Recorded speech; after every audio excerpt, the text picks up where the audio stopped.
Good morning all of you. कैसे हैं? उम्मीद करते हैं अच्छे होंगे। और स्टूडेंट्स, आज जो हम लोग प्रेजेंट हुए हैं,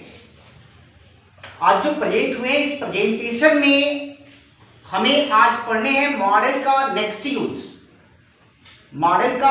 यूज। आज हम पढ़ेंगे, जिसमें हम पढ़ने वाले हैं यूज ऑफ मे।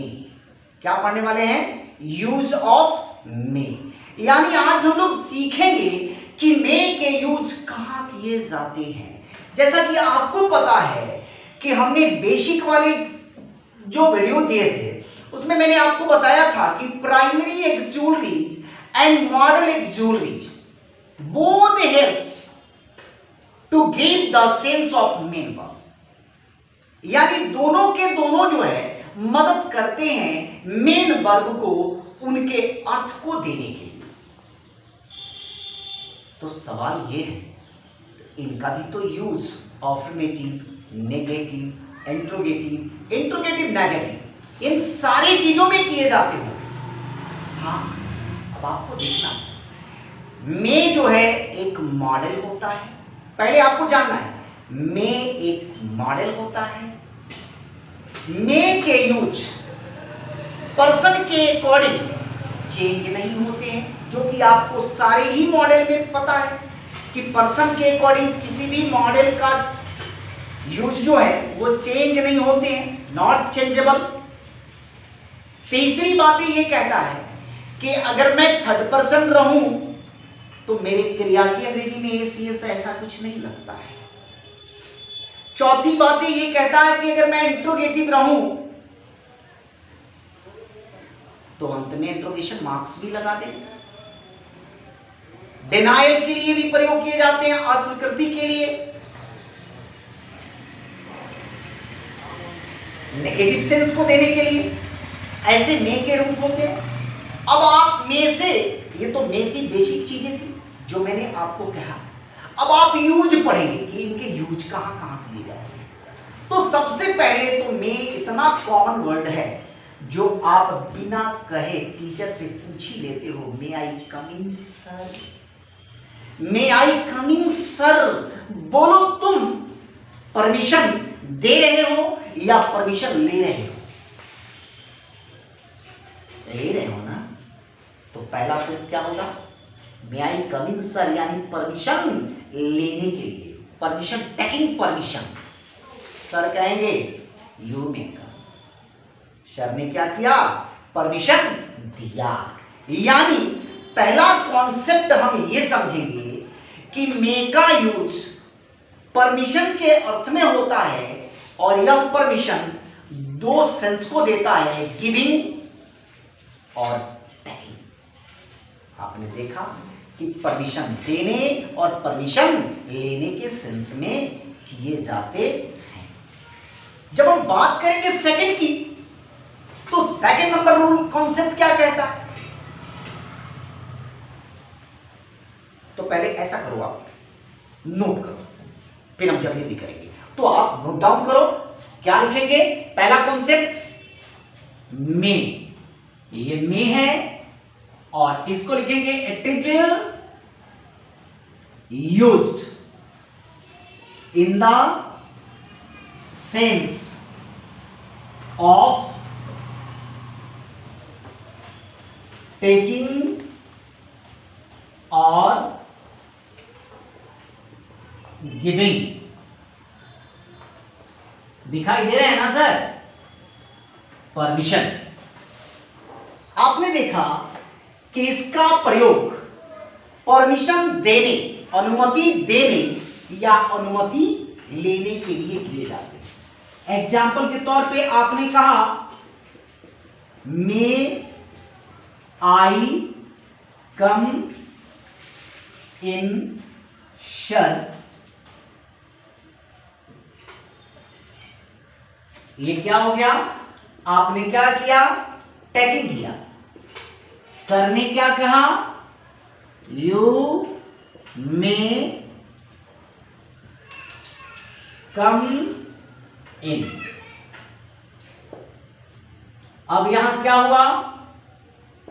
गिविंग किया गया।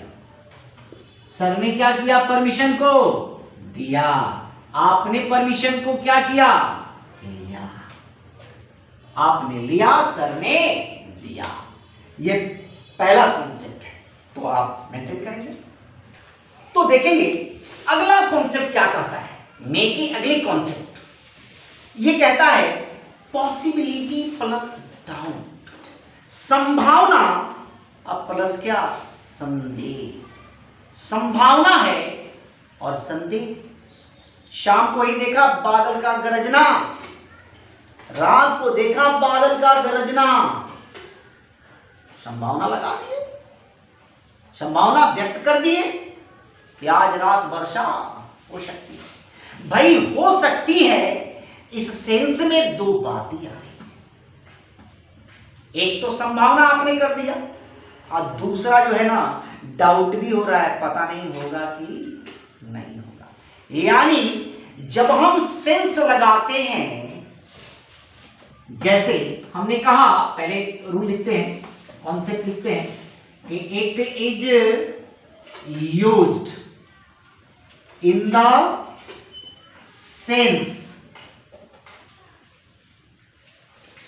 सेंस ऑफ पॉसिबिलिटी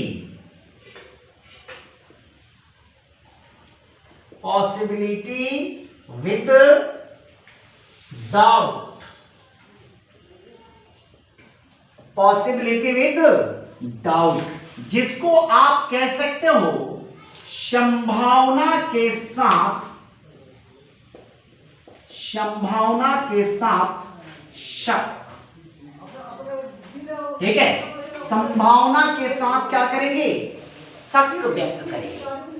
एग्जाम्पल के तौर पे आपने करा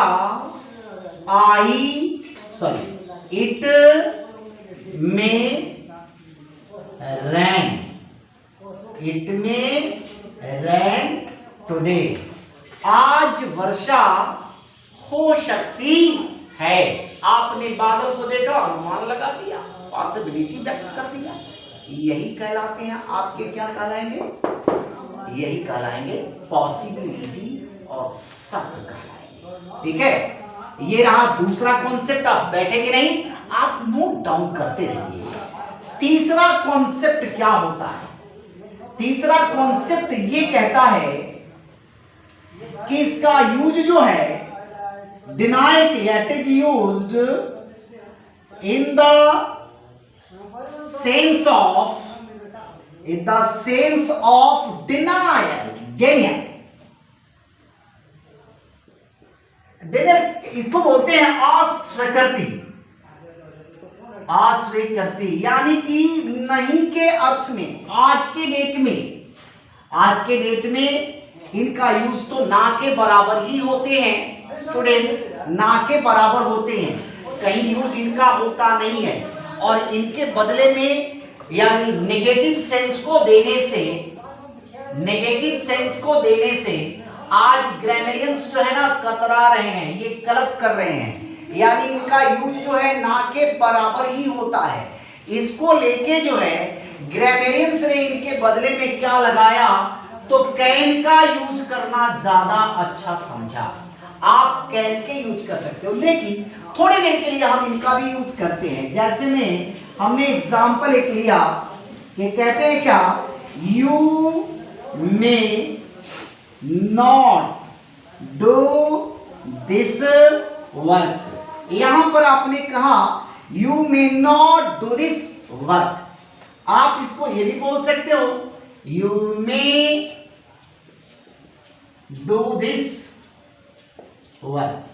अब आप देखना, दो तरह के सेंटेंस है, बट ग्रामरियंस ने स्पष्ट कहा कि तुम इसका यूज जो है कौन चीज में कर लो, कैन में करोगे, ज्यादा सुपर तुम्हारा सेंटेंस हो जाएगा। यानी इससे ज्यादा तुम्हारा सुपीरियर सेंटेंस आप इसको बना लो, सब्जेक्ट प्लस मे नॉट या मेंट के बदले आप बना सकते हो सब्जेक्ट प्लस कैन नॉट या क्या कांट बना सकते हो। ठीक है, verb one plus other word कर सकते हैं। ये रहा आपके स्ट्रक्चर। अब आप इसके बेस पर ऊपर वाले सेंटेंसों को आप बना सकते हो। You can't do this work. आप ऐसा करो, सेंटेंस आपके हो गए। कॉपी करो, बताओ करो। अगले यूज के लिए फिर मिले हम लोग। इसमें मैंने कहा जो हमारा कॉमन वर्ड है, जैसे हम लोग देखते हैं ये विश के लिए या ब्लेस के लिए, ठीक है। आप नेक्स्ट यूज आप कर सकते हो कि it is used in the sense of wish और ब्लेस, ठीक है। विश और ब्लेस, कामना या आशीर्वाद। कामना, जैसे कामना के लिए यह जो वर्ड है मेरा मे, यह बड़ी सुपर वर्ड है। और मे का अर्थ जो होता है, इसको हम लोग ये जानते हैं भगवान करे। इसको आप समझ लो, मे को आप आज से ये समझो भगवान करे। बहुत सारी मूवी है जिसमें कादर खान जी बोलते हैं कि भगवान करे तुम्हारा भला ऊपर होगा नहीं, ऐसा वो बोलते रहते हैं बार बार। वो कौन सी मूवी है मुझे तो याद नहीं आ रही है, बट मैंने देखा था। तो ये कहते हैं भगवान करे। अब क्या कहो, गॉड डू कहोगे तो गड़बड़ हो जाएगा ना, गॉड डू नहीं होंगे।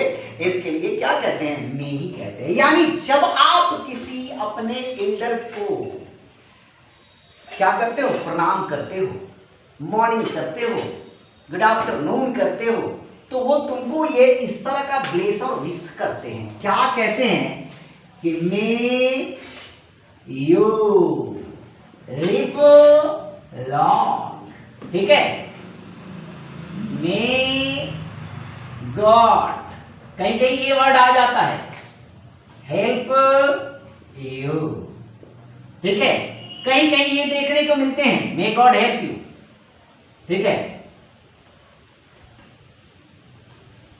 तो इस तरह की बातें आप कर सकते हो। ऐसे सेंटेंसों को ना लिखे तो ज्यादा बेहतर रहेगा, ठीक है। अब आप कह सकते हैं इसके लिए, जैसे और भी सेंस हमारे बन सकते हैं, तो आप कह सकते हो इसको कि मे गॉड के साथ ही बना देंगे, may God bless you, may God help you ना, may God give you opportunity ना। आप कुछ भी लिख सकते हो, इसको आपको मेंटेन करो। अगला यूज देखते हैं। अगला यूज क्या कहता है, अब आप देखना कि पास्ट के रूप में इसका भी यूज किया जाता है। It is used in the sense of past. अब आप देखना पास्ट के रूप में कैसे यूज किए जाएंगे। तो पास्ट के रूप में किए जाएंगे विद, क्या किए जाएंगे, हैव के साथ, हैव विद किसके साथ, हैव के साथ। तो आप इसको कह सकते हो ना सर, हैव जब लगेंगे तो आपके सेंस दूसरे हो जाएंगे। अब आप जैसे मैंने कहा कि may she may have, she may have told me about this. अब कोई जानकारी, जैसे पास्ट की कोई जानकारी आपको मिला, ये पास्ट के लिए, लेकिन यह जानकारी जो है आपको कंप्लीटली दिमाग में नहीं है। उसने मुझसे इसके बारे में बताया होगा, उसने मुझसे इसके बारे में क्या किया, बताया होगा, लेकिन इसकी जानकारी जो है मुझे पता नहीं है, ठीक है। तो आप इसको जो है यहां कर सकते हो पास्ट विद, यहां लिख सकते हैं पास्ट पार्टिसिपल, पास्ट पार्टिसिपल, शिपल लिख सकते हो। इसका रिजल्ट क्या होगा?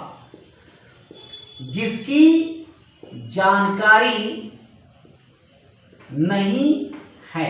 यानी आपने जो शुरू से लेके सुना कि मैंने जब भी कुछ आपको बोला उसमें ये मैंने हर समय बोला है कि इनके कोई अर्थ नहीं होते हैं। किसी भी मॉडल का कोई भी अर्थ अपना नहीं होता है, स्वतंत्र अर्थ होता ही नहीं है। हर सेंटेंस के हिसाब से या अपना अर्थ बदल देते हैं। जैसे जब मैं इसकी हिंदी कहूंगा तो मैं ये कहूंगा उसने मुझसे इसके बारे में बताई होगी। यानी कि वह मुझसे इसके बारे में बताई होगी जिसकी जानकारी मुझे नहीं है। तो आप ऐसे सेंटेंस हम बोल सकते हैं। जैसे मैं और भी बोलूं कि he may have passed the exam. He may have pass the exam. तो परीक्षा पास किया होगा, लेकिन इसकी जानकारी खोज खबर हमको नहीं है। पास किया होगा, हमें नहीं है इसकी जानकारी। तो इसको नोट डाउन कीजिए, आगे मैं देता हूं। अब आप देखेंगे मे का अगला यूज जो बनता है वो आपको मैंने लिखा कि it is used in the sense of necessity. Necessity का मतलब जरूरत।